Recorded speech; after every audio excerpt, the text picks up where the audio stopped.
This is number 11 on the study guide, and it says to divide.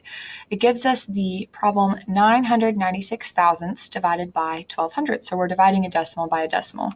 So first we're just going to go ahead and set it up. Our dividend is 996 thousandths, and our divisor is 12 hundredths, and we're just going to try to figure out the quotient. What we realize here when we're looking at this problem is that we cannot have a decimal in the divisor. So it's okay to have a decimal in the dividend, but we need to get the decimal out of the divisor first. So what we're going to do is we're actually going to move it 2 times to the right to get it out of there. We do need to know what that means. Every time we move a decimal to the right in a number, it actually multiplies that number by 10, or that number becomes 10 times bigger. So what I did here is I multiplied it by 10, and I multiplied it by 10 again. So really, I multiplied it by 100. Now, just like when we're working with fractions and we do one thing to the numerator, we have to do the same thing to the denominator to make it equivalent.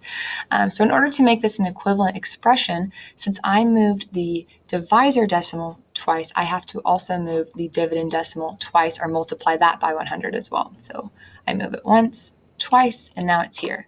Something I always like to do is rewrite the problem so that I don't mix up where my decimal actually is. And my decimal moved between the 9 and the 6, so I'm done with this 0, and it's actually just going to be 99 and 6/10. Now I'm going to solve this problem like I normally would. I check to see how many times does 12 go into 9. It doesn't. How many times does 12 go into 99? Well, I'm going to have to think of my 12 facts. So I'm thinking 12 goes into 99 8 times, and it equals 96. Now I'm going to subtract, and I get 3, and I notice I have my decimal here. Well, once the decimal is set in the dividend, we just bring it straight up, so it's going to go here.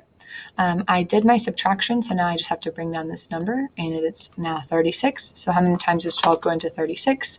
It goes in there 3 times. And notice where I'm putting that 3, since I did move all the way over to the 6. And 12 times 3 is 36. I subtract, and I don't have a remainder, so I'm finished.